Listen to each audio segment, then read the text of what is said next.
प्रार्थना करते हैं कि अगर नाम जप हम कर रहे हैं तो हमारी सारी कामनाएं पूर्ण हो जाएंगी, इसमें कोई संशय नहीं। भगवान की भी प्राप्ति हो जाएगी, इसमें भी कोई संशय नहीं।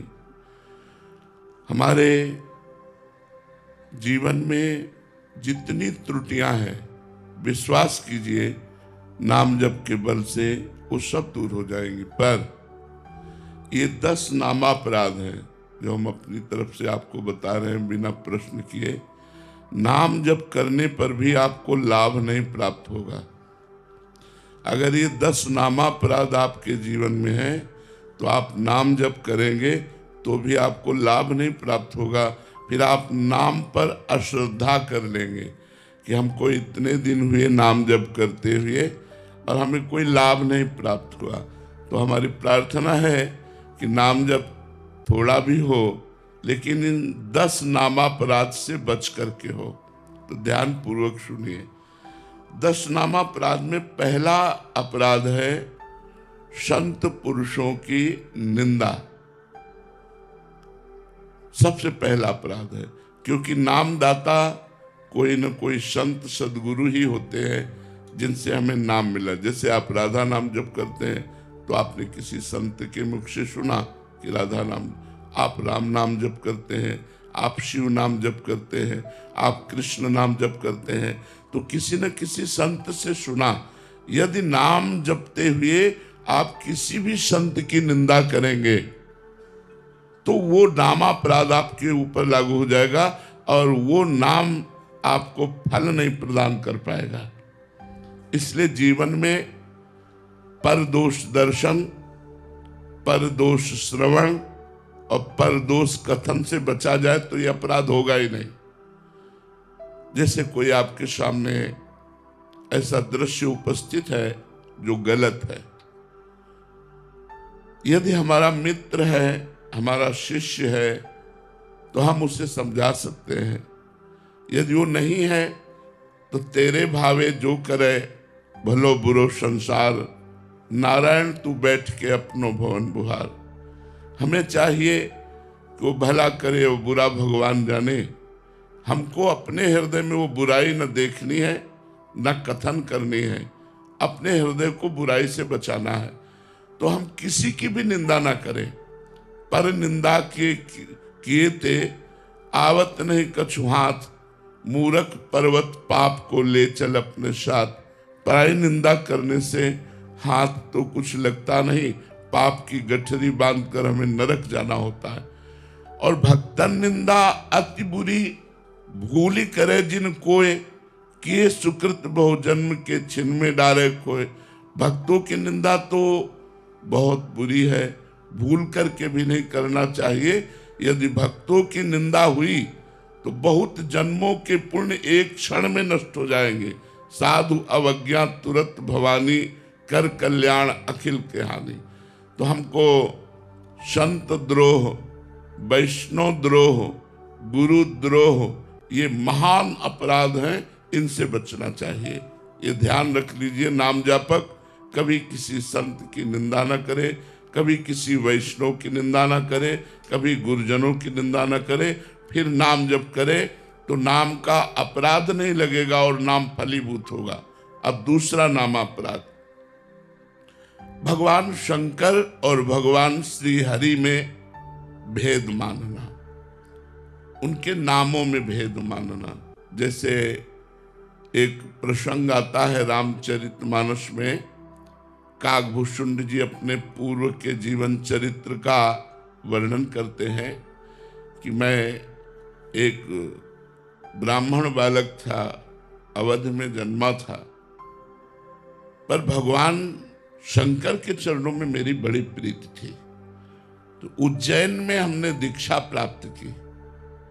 गुरुजी बहुत उच्च कोटि के महान ज्ञानी संत थे और भगवत प्रेमी भी थे, तो उन्होंने हमें शंकर मंत्र ही दिया, पर वो हरि की बड़ाई करते थे।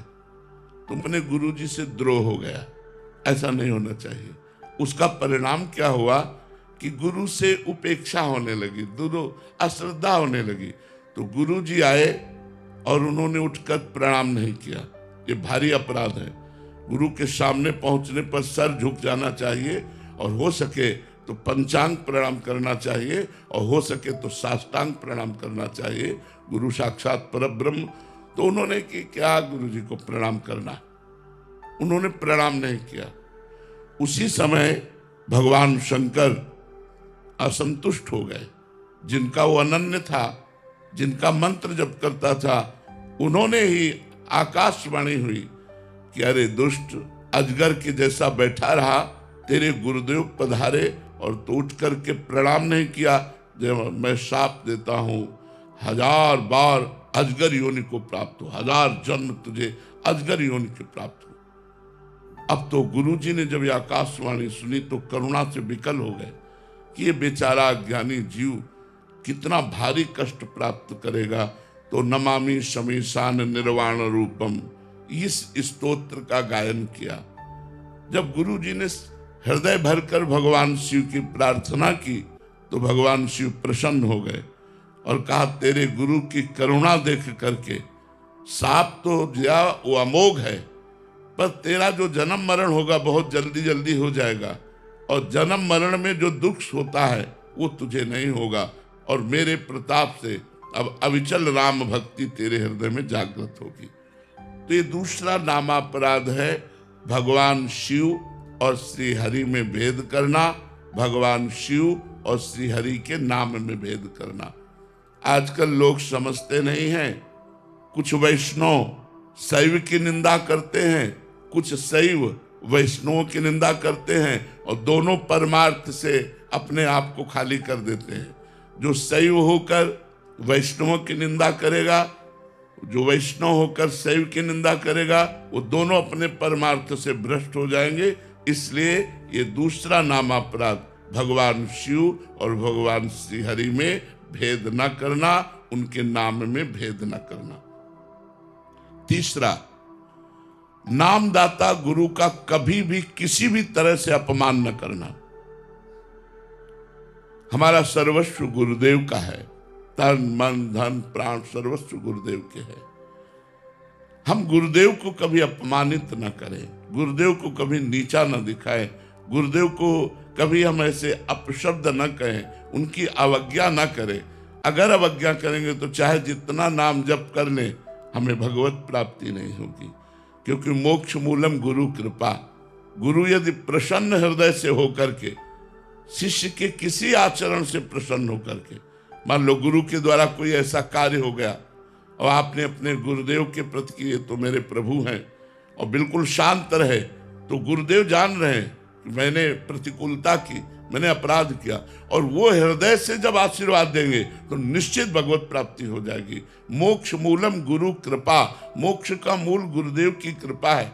एक बार श्री देवर्षि नारद जी वैकुंठ पहुंचे, थोड़ी देर भगवान के पास बैठे रहे, उठ के चले तो एक भगवत पार्षद ने वहां जल छिड़क करके ऐसे पोछा लगाया और नारद जी तुरंत वापस आ गए भगवान से कोई बात पूछने के लिए। तो देखा जहां वो बैठे थे वहां पोछा लग रहा है।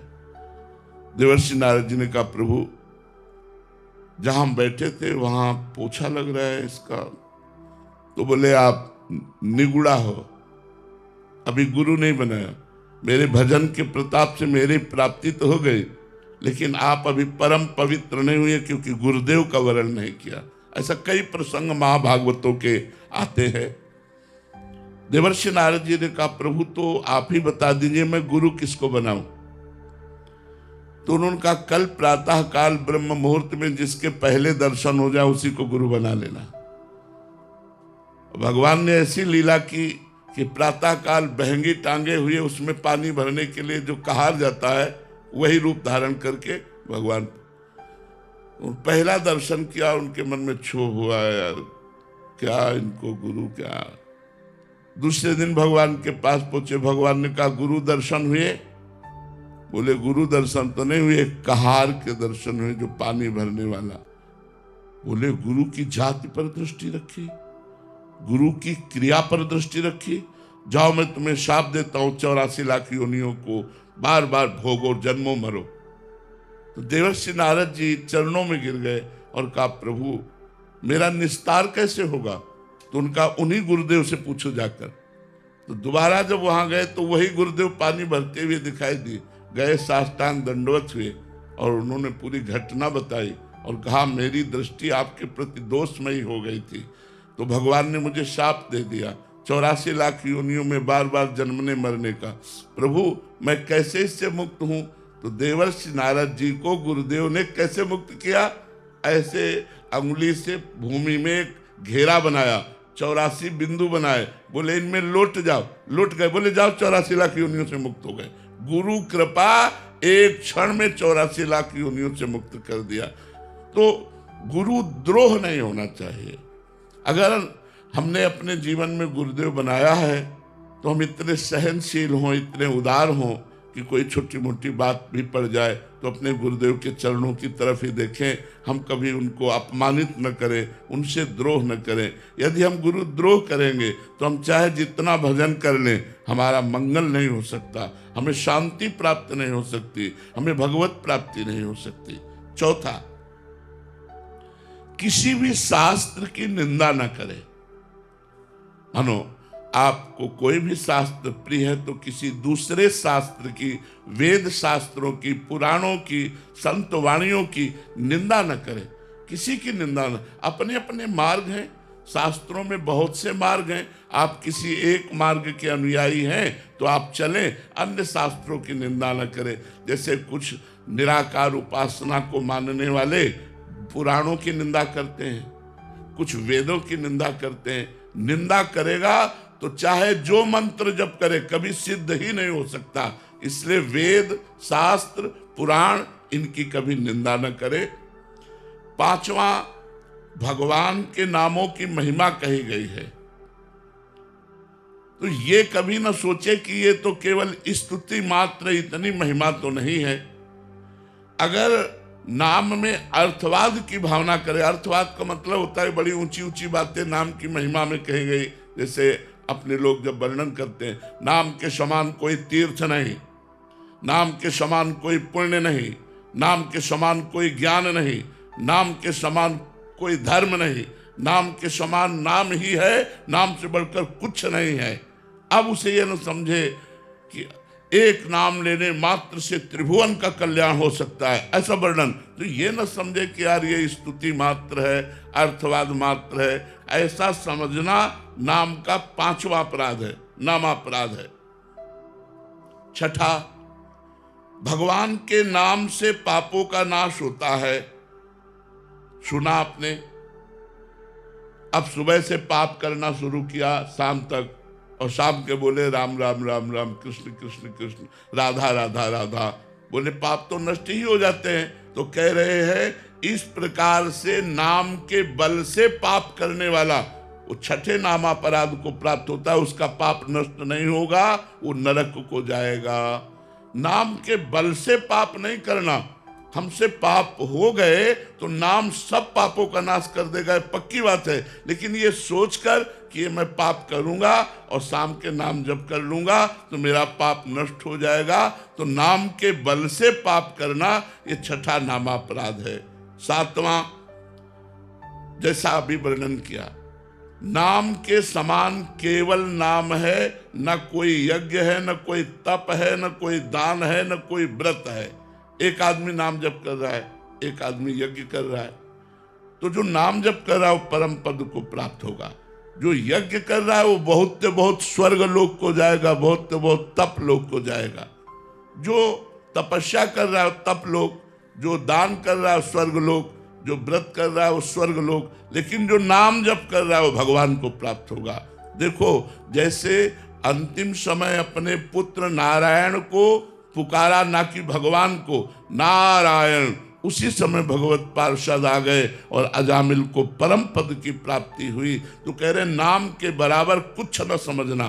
यज्ञ, दान, तप, व्रत जितने भी हैं वो सब नाम से छोटे हैं, नाम सबसे बड़ा, यहां तक कि भगवान से भी बड़ा भगवान का नाम।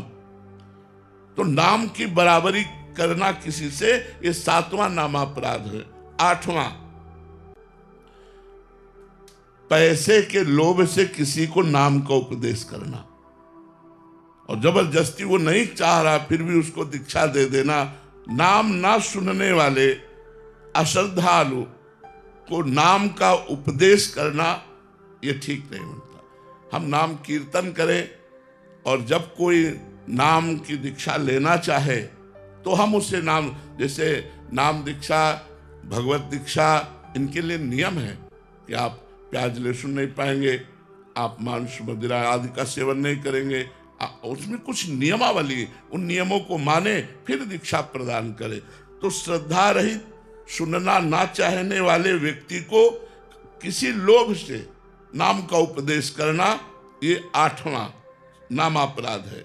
और 9वां नामापराध, इतनी नाम की महिमा सुनी फिर भी तुम नाम जप नहीं कर रहे तो तुम्हें अपराध लगेगा, नामापराध लगेगा।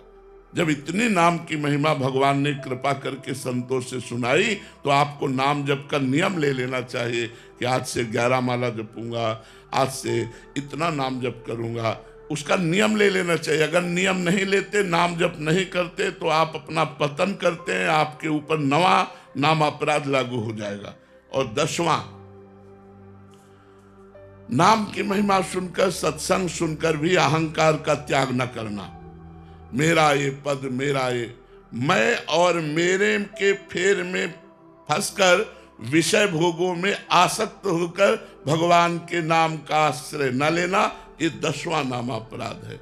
यदि हम नाम जापक इन 10 नामापराधों से बच जाएं तो बहुत जल्दी नाम फलीभूत हो जाए और हमारे सारे पाप नष्ट करके, सारी कामनाओं को शांत करके भगवत प्राप्ति करा दे। अगर अब इन 10 नामापराधों से कोई नामापराध हमसे बन जाए तो क्या करें? तो इसमें लिखा हुआ, नामापराध युक्ता नाम नामान्येव हरन्त्यघम अविश्रांत प्रयुक्तानि तान्यवार्थ काराणि च। अगर नामापराध बन भी जाए तो हाथ जोड़कर भगवान से प्रार्थना करे और खूब नाम कीर्तन करे तो उससे नाम का अपराध भी जो है वो नष्ट हो जाता है कि प्रभु आगे से मैं कोई नामापराध नहीं करूंगा। तो ये 10 नामापराध आप सबके सामने वर्णन किए कि नाम जप करते हुए आपको ये लाभ लेने नहीं देंगे यदि ये 10 नामापराध होंगे, और 10 नामापराध से बचकर यदि आप नाम जप करेंगे तो आपको बहुत लाभ प्राप्त होगा। कल चर्चा हुई थी कि नाम जप करते हुए भी यदि 10 नामापराध बन जाएंगे तो नाम का फल गुप्त हो जाएगा, वो प्रकाशित नहीं होगा। नाम अविनाशी होता है, नाश तो नहीं होता पर गुप्त हो जाएगा और अपराध के कारण भजन में प्रवृत्ति नहीं बनेगी। कल के एकांतिक में प्रथम बिना प्रश्न के अपनी तरफ से चर्चा हुई थी। आज चर्चा हो रही है, यदि आप भगवत सेवा करते हैं, भागवत धर्म को धारण करते हैं, भजन करते हैं तो 32 सेवा अपराधों से बचिए। बहुत सूक्ष्म सूक्ष्म है। इनसे क्या होता है, मन में उत्साह भंग हो जाता है, भजन का अरुचि हो जाती है, अविश्वास हो जाता है, फिर साधक डगमगा जाता है, काम क्रोध आदि के आवेश में आकर गलत आचरणों में उतर जाता है। यदि हम 10 नामापराध और 32 सेवा अपराध से बचकर श्री भगवान के शरणागत होकर भजन करें तो हमें एक नवीन उत्साह होता है भजन का, आज इतना कि आज और करें। और वो नवीन उत्साह हमारे समस्त भोगों के उत्साह का नाश करके, जो भोग भोगने की हमारी उत्साह प्रवृत्ति रहती है उसका नाश करके, उसे उदासीन बनाकर भगवान का प्रेमी बना देते हैं। तो अब सुनते हैं 32 सेवा अपराध से, जिनको हमें सुन करके अपने आचरण में धारण करके इन सेवा अपराधों से बचना है। पहला, भगवान के मंदिर में जब हम दर्शन करने जाएं तो यदि हम किसी भी सवारी से हैं तो 100 कदम पहले उतर जाएं। इन्हें कि सीढ़ी तक हम कार में, यदि अस्वस्थ हैं, आपके पैर खराब हैं तब तो कोई बात नहीं है, यदि आपके पैर ठीक हैं तो 100 कदम कम से कम मंदिर से दूर उतर जाएं गाड़ी से और वहीं से नमन करें और पादुका उतार दें अपनी, नंगे पैर वहां जाएं। अगर आप मंदिर में चढ़ते हैं पादुका पहन करके और कहीं प्रभु के आंगन तक पहुंच जाते हैं तो ये पहला अपराध सेवा का बन जाएगा। सवारी पर चढ़कर पैरों में पादुका पहनकर भगवत दर्शन के लिए जाना, ये सेवा अपराध है। भक्ति एक विशुद्ध समर्पण का भाव है। भरत जी महाराज जब चित्रकूट में पहुंचे तो अत्यंत सुकुमार श्री चरण भरत जी के पैदल चल रहे थे, तो छाले पड़ गए थे चरणों में। ये देख करके वशिष्ठ जी ने कहा, भरत ये बड़े बड़े राजवाहन चल रहे हैं, आप घुड़सवारी कर लीजिए, आप रथ में बैठ लीजिए, आपके चरणों की हालत क्या हो, या पादुका पहन लीजिए। भरत जी ने जो उत्तर दिया, सिर भर जाऊं उचित मोरा, सबसे सेवक धर्म कठोरा। प्रभु, जहां मेरे प्राण प्यारे भगवान श्री राम सियाजू के चरण चिन्ह हैं, वहां मैं पादुका पहन कर जाऊं, सवारी पे बैठ के जाऊं, उचित तो ऐसा है प्रभु कि जहां मेरे सिया राम के चरण है वहां मैं सिर के बल जाऊं, सिर भर जाऊं उचित मोरा। मैं अपने स्वामी के दर्शन करने जा रहा हूं, चल नहीं पा रहा हूं, लेकिन मुझे सिर के बल जाना चाहिए, चरणों से नहीं, क्योंकि चरण चिन्ह मेरे स्वामी के बने हुए हैं। भक्ति एक विशिष्ट भाव है जो भगवान को भी अधीन कर लेती है। इसीलिए भक्त, उपासक, वैष्णव, भजनानंदी को चाहिए कि अपने प्रभु के श्री विग्रह के दर्शन करने के लिए जब हम मंदिर में जाएं तो कम से कम 100 कदम पहले उतर जाएं और नंगे पैर जाएं। अगर आप सवारी में चढ़कर जाते हैं, जूता पहनकर मंदिर के ऊपर चढ़ते हैं, तो ये पहला सेवा अपराध आपका बन जाएगा। दूसरा, भगवान के उत्सवों को मनाएं। हमारे सनातन धर्म में उत्सवों का बड़ा महत्व है, उससे कृपा की प्राप्ति होती है। जैसे रथ यात्रा है, जन्माष्टमी है, राधाष्टमी है, रामनवमी है, ये जो हमारे उत्सव हैं आराध्य देवों के, इसमें ये नहीं देखना चाहिए कि मैं कृष्णोपासक हूँ तो रामनवमी क्यों मनाऊं, मैं रामोपासक हूँ तो जन्माष्टमी क्यों मनाऊं। ऐसा भेद नहीं है। हम आनंदित होकर के जब कभी भगवान शिव के उत्साहपूर्ण उत्सव आते हैं, महाशिवरात्रि आदि, माता भगवती अंबाजी के नवदुर्गा आदि, तो हम उत्सव मनाएं। सनातन धर्मावलंबी इन उत्सवों की अवहेलना न करें। उत्सव न मनाना एक अपराध है। हम 4 लोग मिलकर के रात भर नाम कीर्तन करें तो हमारी कृष्ण जन्माष्टमी हो गई, भगवत कथा सुने रात में, रामनवमी के दिन खूब उत्साहपूर्वक भगवान श्री राम के पावन चरित्रों का गायन, श्री राम जय जय राम कीर्तन करें। शिवरात्रि, नवदुर्गा आदि, ये जो हमारे सनातन धर्म के उत्सव हैं, इनको करना चाहिए। ना करना या उत्सवों में शामिल ना होना आपकी सामर्थ्य नहीं है कि आप कर सकें, तो जहाँ उत्सव हो रहा है वहाँ घंटा 2 घंटा के लिए शामिल हो जाइए। यदि शामिल नहीं होते तो एक अपराध है। इस सेवा अपराध का दूसरा अपराध है। तीसरा,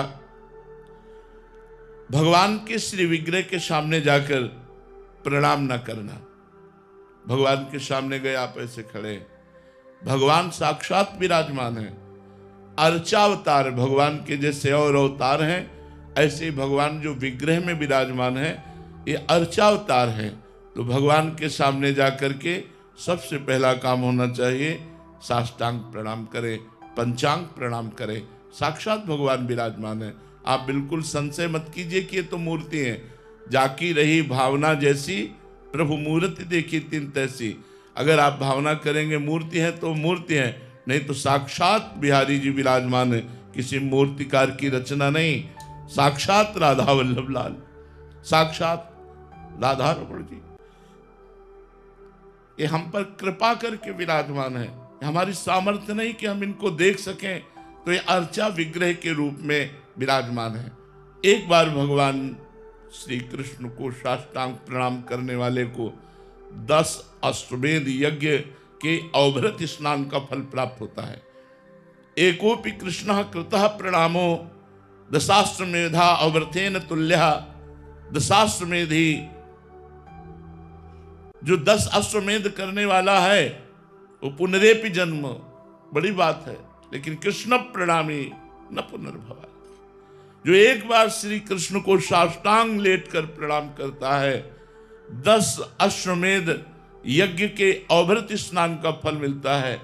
लेकिन 10 अश्वमेध यज्ञ करने वाले में और श्री कृष्ण के प्रणाम करने वाले में अंतर है कि 10 अश्वमेध यज्ञ करने वाला स्वर्ग में जाएगा, पुण्य क्षीणे मृत्युलोके विसंति, लेकिन कृष्ण प्रणामी न पुनर्भवाए। इसलिए भगवान के श्री विग्रह के सामने जाते ही साष्टांग लेट जाए या पंचांग प्रणाम करे, कम से कम इतना देहाभिमान न पुष्ट हो कि हम भगवान के सामने अवहेलना पूर्वक खड़े हैं। देखते ही हाथ जुड़ जाए, नेत्र झुक जाए, साष्टांग लेट जाए, ये वैष्णवता है, ये भक्ति है। अगर आप प्रणाम नहीं करते तो तीसरा सेवा अपराध है। चौथा, अशौच अवस्था में मंदिर में दर्शन करने जाना। आप जैसे कपड़ा सहित लेटरिन गए हैं तो आपका अधिकार नहीं कि आप मंदिर में जाकर दर्शन करें। पहले जाइए, स्नान कीजिए, वस्त्र परिवर्तन कीजिए, वस्त्र पवित्र हो और आपका शरीर पवित्र हो। वो कोशिश करो कि भाव भी पवित्र हो, तब हम भगवान के दर्शन करने के लिए जाएं। एक एक कदम में आनंद का उल्लास होता है अपने प्रभु के दर्शन करने की भावना में।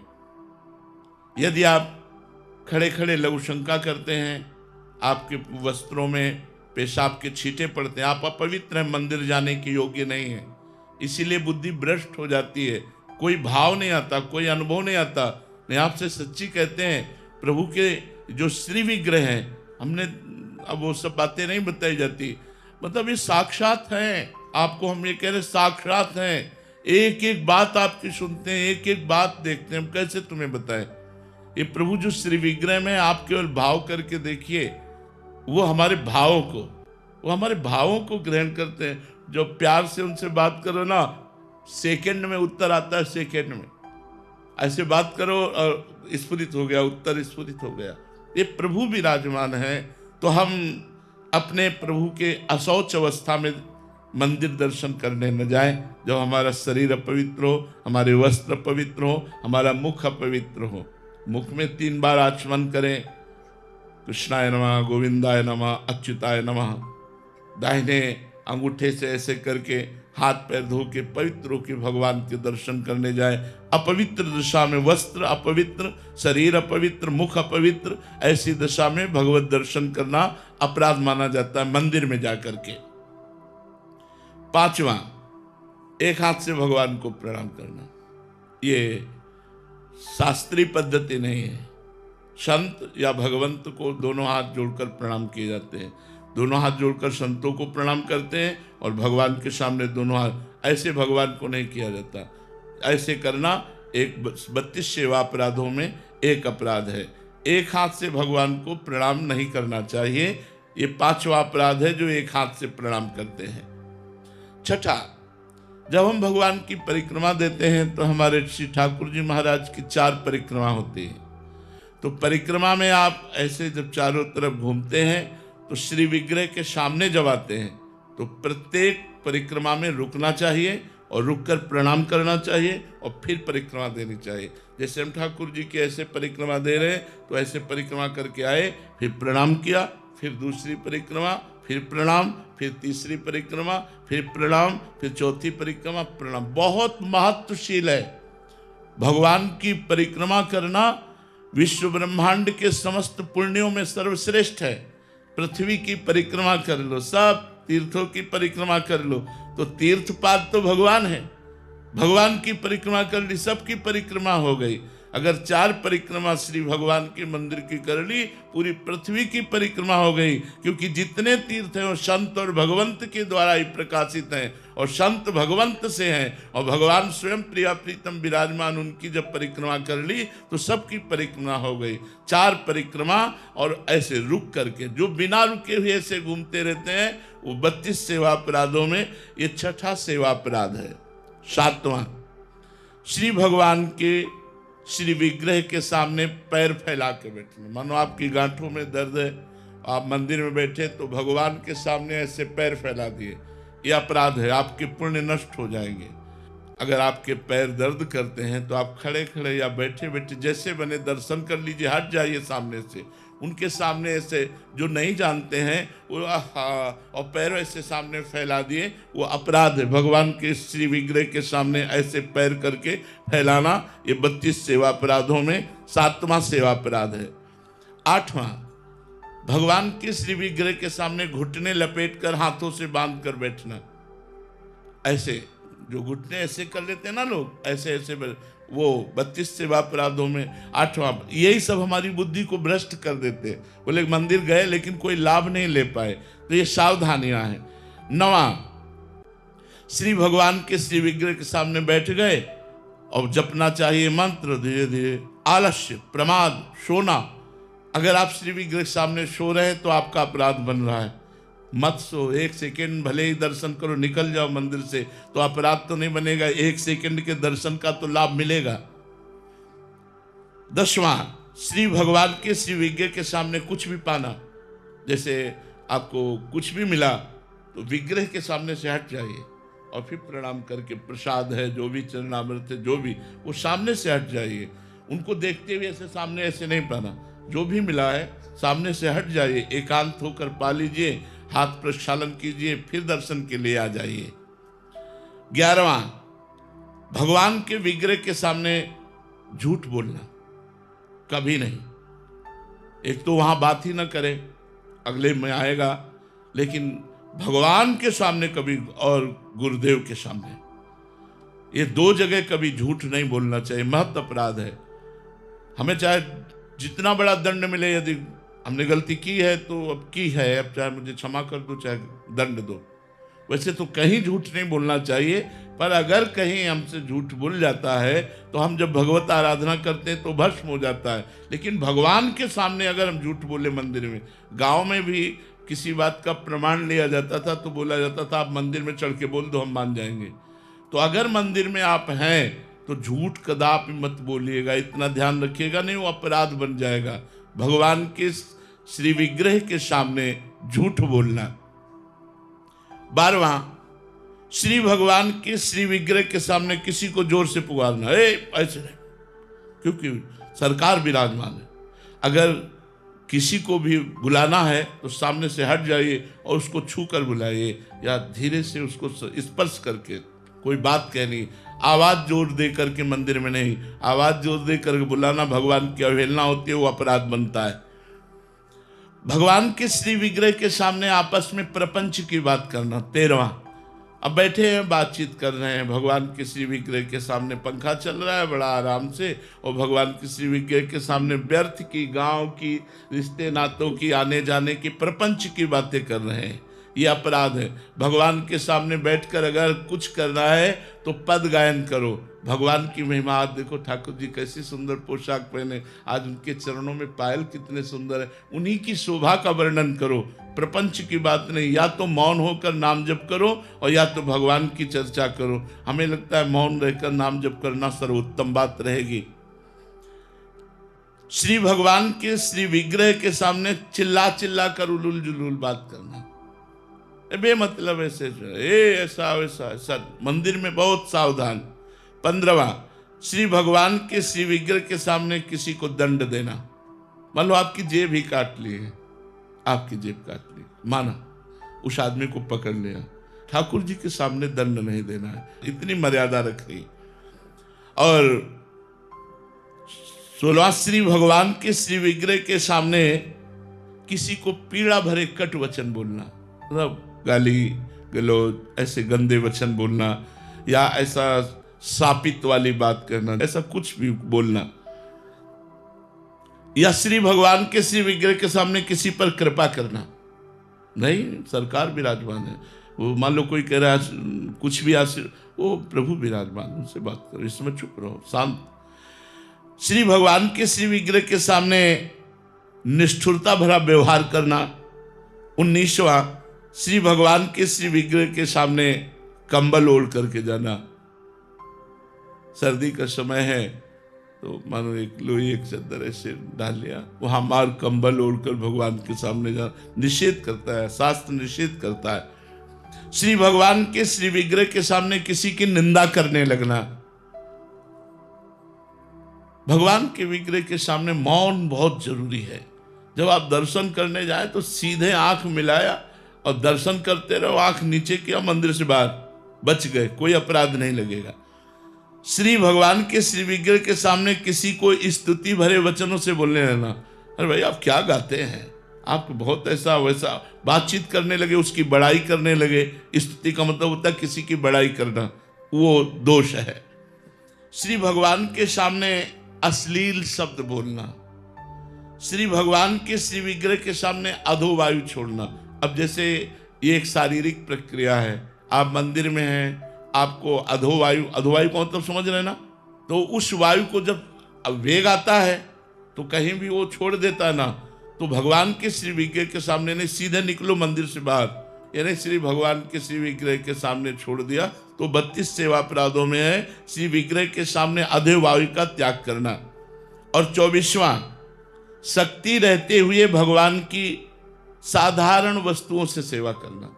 जैसे आपके पास खूब भगवान ने दिया है तो उत्तम उत्तम भोग लगाइए, उत्तम पोशाक पहनाइए, उत्तम आभूषण पहनाइए। ऐसा नहीं कि आप खा रहे हो हलवा और चाय और पकौड़ी और भगवान के सामने चिरौरी रख दिया, ये ठीक नहीं है। प्राय लोग इस बात को नहीं समझते हैं, चिरौरी बिस्कुट ये भगवान के सामने ना, आप गरम गरम हलवा पकौड़ी खा रहे, नहीं भाई, पहले गरम गरम बने ठाकुर जी के सामने अर्पित करो। तो उत्तम उत्तम पदार्थों से, उत्तम उत्तम पोशाक आभूषणों से श्री ठाकुर जी की सेवा करनी चाहिए। 25वां, भगवान को निवेदन किए बिना अगर आप जल भी पीते हैं तो आपके सुकृतों का नाश होता है। गीता में भगवान ने कहा मुझे अर्पित किए हुए बिना जो भोजन पाता है वो पाप पाता है। तो कोशिश करो भगवान को भोग लगा करके ही पाओ अपने घर में जो ठाकुर है। और आप जहाँ नौकरी करते हैं या आप व्यापार करते हैं, ऑफिस में जाते हैं, तो 1 मिनट के लिए आप धैर्य रखिए, अपना टिफिन खोलिए और आँख मूंदिए और भगवान का चिंतन कीजिए और कहिए हे प्रभु आप भोग लगाइए, और बस अपने ठाकुर की जयकार बोलिए।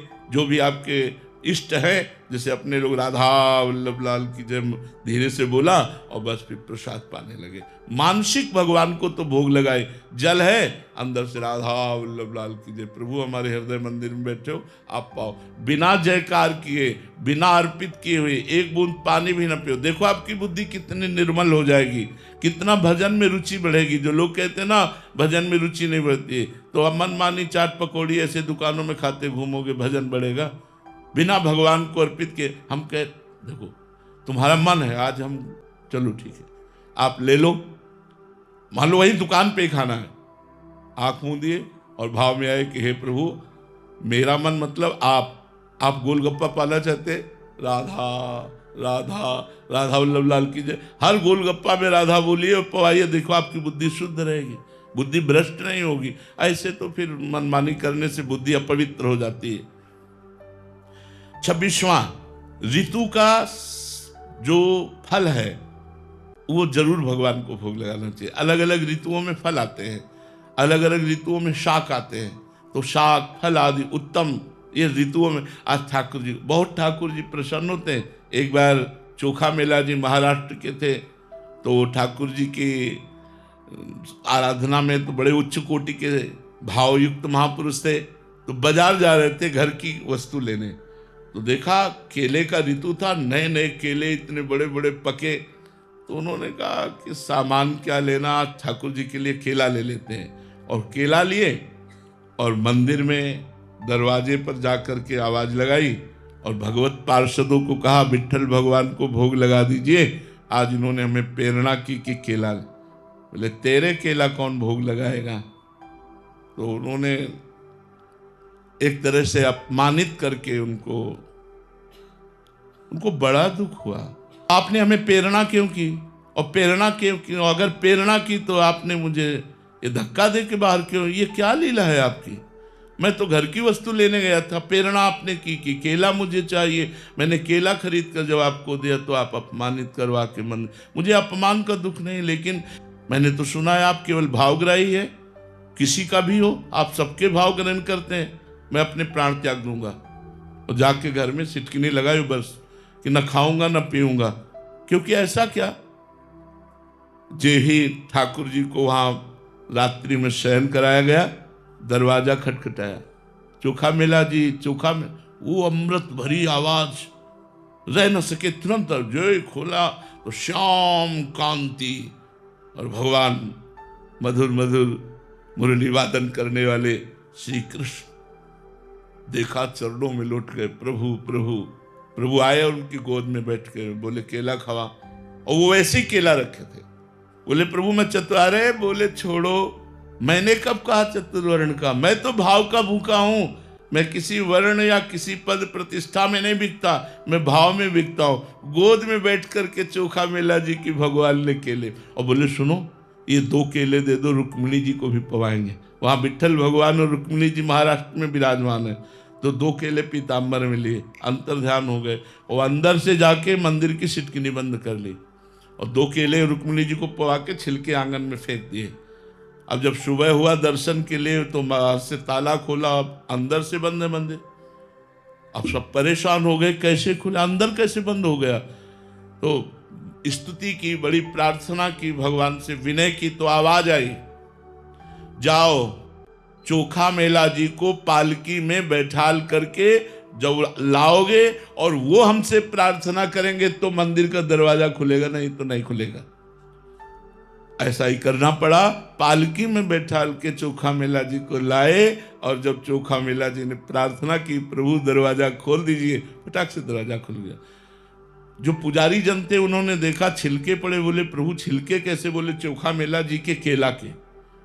तुम क्या समझते हो मैं किसी जाति से बिकने वाला हूं, नहीं, विद्या रूप महत्व कुल धन जौवन अभिमान, ये सब सचकंटक रहे न भक्ति निदान। जहां 6 प्रकार का अभिमान होता है वहां मेरी भक्ति नहीं रहती तो मैं कैसे रह सकता हूं। तो भगवान को अच्छी वस्तु देखा, अरे ये तो प्रभु के लिए बहुत अच्छी रहेगी, चलो आज ये ले चलते अपने ठाकुर को भोग लगाते हैं।